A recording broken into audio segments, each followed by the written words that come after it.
सोचिए एक जानी मानी पेंटर है एलिशिया बेरेंसन। हम्म, उस पर इल्जाम है अपने पति गैब्रियल के कत्ल का। हम्म, और उस रात के बाद से वो बिल्कुल खामोश है, एक लफ्ज भी नहीं बोला उसने।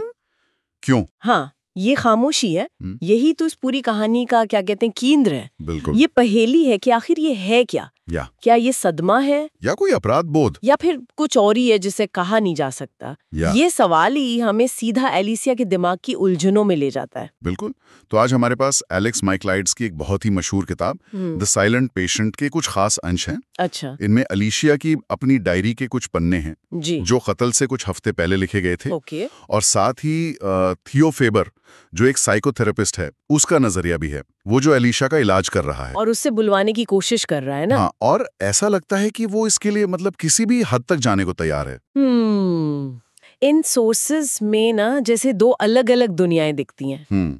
एक तरफ एलिसिया का डर, उसकी कला, उसकी रिश्ते की सच्चाई, हाँ। और दूसरी तरफ ये थियो का जुनून, उसकी अपनी लाइफ की परतें, उसके इरादे, सब कुछ। तो आज का हमारा मिशन यही है कि इन हिस्सों के जरिए एलिसिया की खामोशी के पीछे जो राज है उसे कुरे दें, बिल्कुल। थियो के किरदार को समझें और ये जो पूरी साइकोलॉजिकल गुत्थी है उसे सुलझाने की कोशिश करें। हाँ, देखते ही अंश हमें कहाँ तक ले जाते हैं। चलिए। हम देखेंगे कि कैसे मतलब बचपन के ट्रॉमा, रिश्तों की जो कॉम्प्लेक्सिटीज होती हैं और थेरेपी का पूरा प्रोसेस, राइट। कैसे ये सब किरदारों को बनाते भी हैं और बिगाड़ते भी। सही कहा। और कैसे सच्चाई अक्सर हमारी सोच से कहीं ज्यादा चौंकाने वाली निकलती है। बिल्कुल। तो कहानी शुरू होती है एलिसिया बेरेंसन से, एक बहुत ही सक्सेसफुल आर्टिस्ट। बाहर से देखो तो जिंदगी एकदम परफेक्ट लगती है। पति गैब्रियल एक जाना माना फैशन फोटोग्राफर। राइट। लेकिन फिर एक रात सब बदल जाता है। पुलिस पहुंचती है घर पर।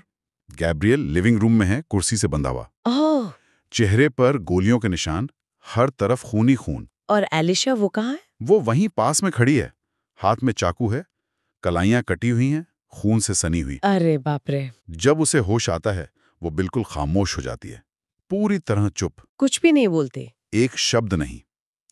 अदालत उसे पति के कत्ल का दोषी तो मानती है, लेकिन उसकी मानसिक हालत को देखते हुए उसे द ग्रोव नाम के एक हाई सिक्योरिटी साइकियाट्रिक हॉस्पिटल भेज दिया जाता है। Okay, the Grove. और इस पूरे वाकये के बाद उसने सिर्फ एक ही चीज बनाई, अपना एक सेल्फ पोर्ट्रेट। Self portrait. हाँ, और उसका टाइटल उसने रखा एल्केस्टिस। एल्केस्टिस, ये नाम तो सुना हुआ लगता है। हाँ, मीडिया में तो खैर हंगामा मच गया। कोई उसे डेविल कह रहा है, कोई किलर ब्यूटी। लेकिन ये एल्केस्टिस वाला जो एंगल है ना, ये बड़ा इंटरेस्टिंग है। हाँ, कैसे? ये एक पुरानी यूनानी कहानी है, ग्रीक मिथ। उसमें रानी एल्केस्टिस होती है जो अपने पति राजा एडमिटस की जान बचाने के लिए खुद मरने को तैयार हो जाती है। अच्छा। बाद में हीरो हेराक्लीस उसे मौत के देवता से छुड़ा कर लाता है। वो जिंदा तो वापस आती है पर खामोश रहती है, कुछ बोलती नहीं। ओह, तो ये एलिसिया के सिचुएशन से जुड़ता है। हाँ, सवाल ये है कि कैसे जुड़ता है। ये चुप्पी, ये शायद सिर्फ आवाज का बंद होना नहीं है, ये किसी बहुत बड़े धोखे का, ये किसी ऐसे सच का जिसे कहा ना जा सके, या गहरे सदमे का। हाँ, बिल्कुल। उसका प्रतीक हो सकती है, जैसे अल्केस्टिस के साथ हुआ था, धोखा मिलने के बाद की खामोशी। ये तो काफी गहरा है। अब आते हैं कहानी के दूसरे अहम किरदार पर, जो हमारा नरेटर भी है, थियो फेबर। थियो फेबर, हाँ। थियो एक फोरेंसिक साइकोथेरेपिस्ट है, मतलब वो लीगल केसेस से जुड़े मेंटल हेल्थ इश्यूज का एक्सपर्ट है। ओके। और उसे एलिसिया के केस में एक जुनून की हद तक दिलचस्पी है। मतलब उसे पक्का यकीन है कि वही है जो एलिसिया को समझ सकता है। ऐसा क्यों लगता है उसे? उसे लगता है वो उसकी खामोशी तोड़ सकता है। वो अपनी अच्छी खासी नौकरी छोड़कर द ग्रूव में अप्लाई करता है। सिर्फ एलिसिया के लिए? हाँ, सिर्फ एलिसिया के करीब जाने के लिए। ये तो काफी इंटेंस है। थियो खुद बताता है कि उसका अपना बचपन भी मुश्किलों भरा था। पिता बहुत गुस्सैल, हिंसक थे। ओह, और जवानी में उसने खुद भी जान देने की कोशिश की थी। अच्छा। उसकी जान बचाई थी एक थेरेपिस्ट रूथ ने, जिसने उसे अपनी फीलिंग्स को समझना और उनसे डील करना सिखाया। तो क्या हम ये कह सकते हैं कि थियो का एलिसिया के प्रति जो इतना खिंचाव है, वो कहीं ना कहीं उसके अपने पास्ट से जुड़ा है? यही सवाल है। हाँ। बिल्कुल। इसे साइकोलॉजी में काउंटर ट्रांसफरेंस कहते हैं। काउंटर ट्रांसफरेंस, ये क्या होता है? मतलब आसान भाषा में कहें तो जब थेरेपिस्ट मरीज में जाने अनजाने अपना अक्स देखने लगता है, या अपने अतीत के किसी इंसान को। अच्छा, जैसे थियो शायद एलिसिया में खुद को देख रहा है, एक टूटा हुआ इंसान जिसे मदद की जरूरत है। हाँ, हो सकता है। ये सहानुभूति इलाज में मदद तो कर सकती है, पर यहीं एक बहुत बारीक सी लाइन है। मतलब क्या ये सहानुभूति थियो को अंधा तो नहीं बना रहे? क्या वो सच में अलीशिया की मदद कर रहा है या अनजाने में अपनी ही कोई अधूरी कहानी पूरी करने की कोशिश कर रहा है?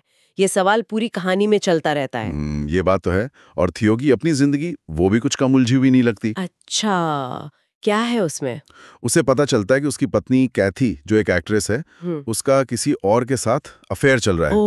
और सच कहूं तो वो इस सच्चाई का सामना करने से बचता है, जैसे देखना ही नहीं चाहता। और खुद वो कैथी से छुपकर गांजे का नशा करता है।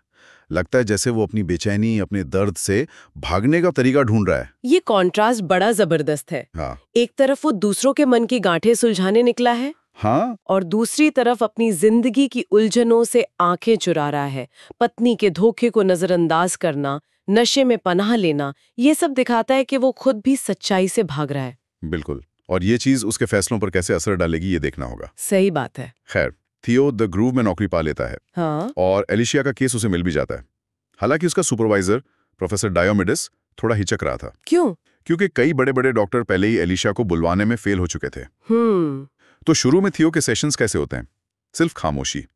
वो बस एलिशा के साथ बैठता है, उसका भरोसा जीतने की कोशिश करता है। हाँ, ये एक स्टैंडर्ड तरीका है, खासकर ऐसे मरीजों के साथ जो बात नहीं कर रहे होते। कभी कभी खामोशी भी एक तरह का कम्युनिकेशन होती है, भरोसा बनाने का पहला कदम। फिर थियो के कहने पर एलिशिया की दवाइयां कम की जाती हैं। ओके। इसके बाद वो थोड़ी ज्यादा अलर्ट लगती है, ज्यादा होश में। लेकिन फिर एक सेशन में कुछ ऐसा होता है जिसकी उम्मीद किसी को नहीं थी। क्या? एलिशिया अचानक थियो पर बुरी तरह हमला कर देती है। उसका गला दबाने की कोशिश करती है। क्या बात कर रहे हो, वायलेंट हो जाती है? हाँ बिल्कुल। ओह, ये तो चौंकाने वाला है। लेकिन थेरेपी के नजरिए से देखें तो ये एक तरह का एक्सप्लोजन हो सकता है। हाँ, सालों से दबा हुआ दर्द, गुस्सा, या जो बात कह नहीं पा रही, वो ऐसे बाहर आ सकता है। हाँ। थियो इसे नेगेटिव तरीके से नहीं लेता। उसे लगता है ये एक साइन है कि एलिशिया अंदर से लड़ रही है, उसने हार नहीं मानी है। अच्छा। और ये घटना थियो के इरादे को और मजबूत कर देती है। और इसी हमले के बाद थियो के दिमाग में एक नया आइडिया आता है। क्या? वो सोचता है अगर एलिशिया बोल नहीं सकती तो शायद वो पेंट कर सकती है। आखिर कला तो हमेशा से उसकी जुबान रही है। हाँ, ये तो है। आर्ट थेरेपी ये एक जानी मानी टेक्निक है। सही। रंगों और तस्वीरों के जरिए वो फीलिंग्स बाहर आ सकती हैं जिनके लिए शब्द नहीं मिल पाते। थियो को उम्मीद है कि कैनवस शायद अलीशा की खामोशी का ताला खोल दे।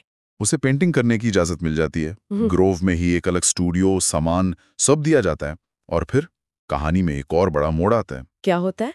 एलिशा थियो को अपनी डायरी दे देती है। डायरी? वही डायरी जो वो कत्ल से पहले लिख रही थी? हाँ, वही। ओके, तो इसमें क्या है? इसमें एलिशा अपनी उदासी के बारे में लिखती है, गैब्रियल के साथ अपने रिश्ते में जो तनाव आ रहा था उसके बारे में, वो भयानक गर्मी का मौसम, अपनी आर्ट और कुछ बहुत डरावनी बातें। जैसे? वो लिखती है कि उसे लगता है कोई उसका पीछा कर रहा है, कोई उसे घर के बाहर से घूर रहा है। वो बहुत डरी हुई है। मुझे याद है उसने एक मरे हुए पक्षी का जिक्र किया था जिसके नीचे कीड़े रेंग रहे थे। मतलब कितना डिस्टर्बिंग इमेज है। हाँ, ये डायरी एलिसिया के अंदरूनी दुनिया की एक खिड़की जैसी है। उसका डर, उसकी आर्टिस्टिक सोच, रिश्तों की उलझनें, सब कुछ। लेकिन ये पीछा करने वाला आदमी, क्या वो सच में है या ये उसके बढ़ते पैरानोया का हिस्सा है? ये सवाल डायरी खड़ा कर देती है। बिल्कुल। डायरी में डॉक्टर वेस्ट का भी जिक्र आता है, जो बाद में पता चलता है कि ग्रोव का ही डॉक्टर क्रिश्चियन वेस्ट है। अच्छा, वही डॉक्टर? हाँ। एलिसिया उससे अपने डर के बारे में बात करती है, लेकिन वो उसे बस शांत रहने और दवा लेने की सलाह देता है। कहता है कि ये सब उसकी कल्पना है, उसे डिसमिस कर देता है। उफ, ये भी बहुत क्रूशियल है। जब कोई अपनी तकलीफ बताता है और सामने वाला उसे खारिज कर देता है ना, तो वो और अकेला महसूस करता है। हाँ, उसका अकेलापन और डर दोनों बढ़ जाते हैं। डॉक्टर वेस्ट का ये रवैया एलिसिया को और ज्यादा आइसोलेट कर देता है। और डायरी का आखिरी पन्ना वो तो रोंगटे खड़े कर देता है। क्या लिखा है उसमें? वो लिखती है, हे भगवान, मैं उसे सुन सकती हूँ, वो अंदर है, वो घर के अंदर है। और इसके बाद लिखना बंद। ओह, ये तो बहुत सस्पेंस में छोड़ देती है। क्या हुआ उसके बाद? क्या वो घुसपैठिया सच में था? पता नहीं। ये डायरी थियो के लिए एक पजल बन जाती है। उसे लगता है वो एलिशा के सच के बहुत करीब है, लेकिन क्या ये पूरी कहानी है? और इसी सच की तलाश में थियो खुद भी नियमों को तोड़ने लगता है। कैसे? डायोमिडिस ने मना किया था, फिर भी वो एलिशा के रिश्तेदारों और जानने वालों से मिलने लगता है। गैब्रियल का भाई मैक्स, एलिशा का cousin Paul, art dealer gene Felix, यहाँ तक कि पड़ोसन बार्बी से भी। सबसे। हाँ, वो एलिशा के अतीत की कड़ियां जोड़ना चाहता है। यहाँ थियो का जो प्रोफेशनल एथिक्स है वो डगमगाने लगता है। बिल्कुल। उसका जुनून उसकी नैतिकता पर हावी हो रहा है। वो जरूरी जानकारी तो जुटा रहा है शायद, लेकिन तरीका गलत है। और इन्हीं मुलाकातों में उसे कुछ बहुत चौंकाने वाली बातें पता चलती हैं। जैसे कि मैक्स बताता है कि एलिसिया ने पहले भी अपने पिता की मौत के बाद जान देने की कोशिश की थी। अच्छा, ये पहली बार नहीं था। नहीं। और पॉल पॉल एक ऐसी बात बताता है जो सुनकर दिल दहल जाए। क्या? वो कहता है कि एलिसिया की मां की मौत के बाद एक दिन उसके पिता वर्नन ने नशे में कहा था, काश एलिसिया मर गई होती। अरे नहीं, ये तो एक बच्चे के लिए मतलब मेंटल मर्डर जैसा है। हाँ, अपने ही पिता से ये सुनना कि वो तुम्हारा मरना चाहता है, ये तो किसी के भी सेल्फ एस्टीम को हमेशा के लिए खत्म कर सकता है। ये जानकारी एलिसिया के गहरे जख्मों को समझने के लिए एक चाबी जैसी है। बताती है कि उसका दर्द कितना पुराना और गहरा है। बिल्कुल। थियो को ये भी पता चलता है कि डॉक्टर क्रिश्चियन वेस्ट ग्रोव आने से पहले सालों तक एलिसिया का प्राइवेटली इलाज कर रहा था। क्या? और उसने ये बात छुपाई थी? हाँ, सबसे छुपाई थी, शायद पैसों के लिए। वो कैश लेता था, कोई रिकॉर्ड नहीं रखता था। तो डॉक्टर वेस्ट का उसे डिसमिस करना सिर्फ लापरवाही नहीं थी, बल्कि शायद अपनी पोल खुलने का डर भी था। हो सकता है ये एलिसिया के भरोसे के साथ एक और धोखा था। बिल्कुल। जब थियो एलिसिया को उसके पिता वाली बात बताता है ना, हाँ। तब उसे वो एल्केस्टिस मिथक का असली मतलब समझ में आता है। कैसे? जैसे राजा एडमेटस ने अपनी पत्नी अल्केस्टिस को अपनी जगह मरने दिया था, वैसे ही एलिसिया के पिता ने उसे इमोशनली मरने के लिए छोड़ दिया था, उसे अनवांटेड फील कराया था। सही कह रहे हैं आप।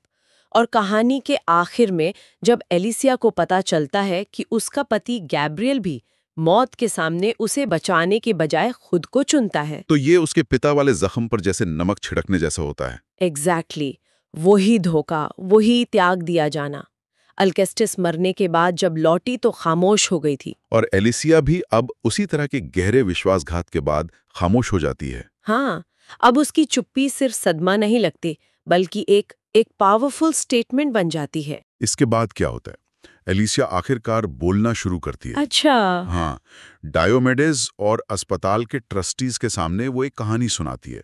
कहती है कि एक नकाबपोश आदमी घर में घुसा, उसने उसे और गैब्रियल को बांधा और फिर गैब्रियल को गोली मार दी। ये कहानी तो वैसी है जैसी पुलिस को शुरू में बताई गई थी, पर क्या ये सच है? थियो को इस पर शक होता है। उसे लगता है कुछ मिसिंग है। वो एलिसिया से अकेले में मिलता है और तब क्या? तब एलिसिया उसे अपनी डायरी के वो आखिरी पन्ने देती है जो उसने अब तक छुपा कर रखे थे। ये उसने कोमा में जाने से ठीक पहले लिखे थे। ओहो, और इनमें क्या है? और इन पन्नों में जो लिखा है वो कहानी को पूरी तरह से पलट देता है। सच इतना भयानक है कि मतलब कल्पना भी नहीं की जा सकती। ऐसा क्या लिखा है? एलिसिया लिखती है कि वो पीछा करने वाला आदमी, वो नकाबपोश घुसपैठिया, कोई और नहीं बल्कि खुद थियो फेबर था। क्या? थियो, उसका थेरेपिस्ट? हाँ, थियो फेबर। उसे किसी तरह पता चल गया था कि उसकी पत्नी कैथी का अफेयर गैब्रियल के साथ चल रहा है। Oh my God. गुस्से और बदले की आग में जलता हुआ थियो गैब्रियल के घर पहुंच गया। उसने एलिसिया और गैब्रियल दोनों को कुर्सी से बांध दिया। दोनों को? हाँ, फिर उसने गैब्रियल के सामने एक चॉइस रखी, या तो वो मरे या एलिसिया। और गैब्रियल ने? उसने क्या चुना? गैब्रियल ने एक पल भी नहीं सोचा, उसने कहा उसे मार डालो, मतलब एलिसिया को, एलिसिया के सामने। हे भगवान, ये तो वही अल्केस्टिस वाली कहानी का कितना भयानक दोहराव है। पति का धोखा बिल्कुल वही। हाँ, थियो ने गैब्रियल को मारा नहीं। शायद उसका इरादा सिर्फ उसे डराना था या बेनकाब करना था। उसने हवा में गोली चलाई, बंदूक वहीं छोड़ी और चला गया। लेकिन उसके जाने के बाद टूटी हुई, अपमानित, धोखे से छलनी एलिसिया ने वो बंदूक उठाई और गैब्रियल के चेहरे पर गोलियां दाग दी। बाप रे, ये ट्विस्ट तो दिमाग सुन कर देने वाला है। थियो जो एलिसिया का मसीहा बनना चाहता था, अनजाने में वो उसके सबसे बड़े हादसे का कारण बन गया। हाँ, उसका मकसद शायद अपनी पत्नी के प्रेमी को सजा देना था, लेकिन उसने एलिसिया की दुनिया हमेशा के लिए तबाह कर दी। ये थेरेपिस्ट मरीज के रिश्ते का सबसे काला, सबसे डरावना पहलू है, जहां बचाने वाला ही सबसे बड़ा नुकसान पहुंचा देता है। और सोचिए, जब एलिसिया को होश आता है और वो देखती है कि उसका नया थेरेपिस्ट वही आदमी है जिसने उसकी जिंदगी बर्बाद की है, तब वो बदला लेने का फैसला करती है। वो डायरी के ये आखिरी पन्ने लिखती है थियो का सच दुनिया के सामने लाने के लिए। और फिर थियो उसे ड्रग्स का ओवरडोज दे देता है ताकि ऐसा लगे कि एलिसिया ने फिर से सुसाइड की कोशिश की है। वो कोमा में चली जाती है। मतलब थियो ने अपनी जान बचाने के लिए एलिसिया को हमेशा के लिए खामोश करने की कोशिश की। हाँ, पुलिस फिर से जांच शुरू करती है। थियो पूरी कोशिश करता है कि ये डायरी किसी के हाथ ना लगे, लेकिन एलिसिया चालाक थी। उसने डायरी अपनी आखिरी पेंटिंग के पीछे छुपा दी थी, वो पेंटिंग जो उसने थियो के लिए बनाई थी। ओह। इंस्पेक्टर एलन को वो डायरी मिल जाती है। वो थियो के घर आता है और डायरी के आखिरी पन्ने उसके सामने पड़ता है। थियो पकड़ा जाता है। आखिरकार सच सामने आ ही गया, लेकिन कितनी बड़ी कीमत चुकाने के बाद। कहानी का अंत थियो जेल से लिख रहा है। वो बताता है कि कैथी अब भी उससे मिलने आती है, शायद गिल्ट के कारण, लेकिन उनके बीच अब कुछ नहीं बचा। कैथी ज्यादातर वक्त उदास और खामोश रहती है। ठीक एलिसिया की तरह। हाँ बिल्कुल, ठीक एलिसिया की तरह। विडंबना देखिए, थियो ने जिसे बचाने की कोशिश की थी, शायद खुद को या एलिसिया को, उसे भी खो दिया। और जिसे नुकसान पहुंचाया, उसकी खामोशी अब उसकी अपनी जिंदगी का हिस्सा बन गई है। क्या आयरनी है। तो हमने देखा कि कैसे द साइलेंट पेशेंट की ये हिस्से हमें इंसानी मन की कितनी अंधेरी गहराइयों में ले जाते हैं। ट्रॉमा, चुप्पी, थेरेपी के खतरे, जुनून, धोखा और सच की परतें। हाँ बिल्कुल। और थियो की कहानी हमें एक बहुत जरूरी सबक सिखाती है। ये याद दिलाती है कि मदद करने वाले भी आखिर इंसान होते हैं। उनकी अपनी कमजोरियां होती हैं, अपने अनसुलझे मसले होते हैं। सही बात है। और जब ये चीजें उनके प्रोफेशनल फैसलों पर हावी हो जाती हैं, तो नतीजा बहुत भयानक हो सकता है। ये थेरेपिस्ट की ताकत और उसकी भारी जिम्मेदारी की तरफ भी इशारा करती है। ये अंश वाकई सोचने पे मजबूर करते हैं। क्या हम कभी किसी दूसरे इंसान के मन को, उसके अंदर जो तूफान चल रहा है, उसे पूरी तरह समझ सकते हैं? मुश्किल है। या कभी-कभी सच इतना कॉम्प्लिकेटेड और दर्दनाक होता है कि खामोशी ही उसका एकमात्र जवाब बन जाती है। हो सकता है। या शायद ये सवाल कि किसी को ठीक करने या समझने की हमारी जो बेताबी होती है, कहीं हम अनजाने में उसे और तोड़ तो नहीं देते? दूसरों की कहानियों में दखल देने की हमारी हदें क्या होनी चाहिए, उसकी नैतिकता क्या है, इस पे सोचना जरूरी है। हाँ, इस पे वाकई विचार किया जा सकता है।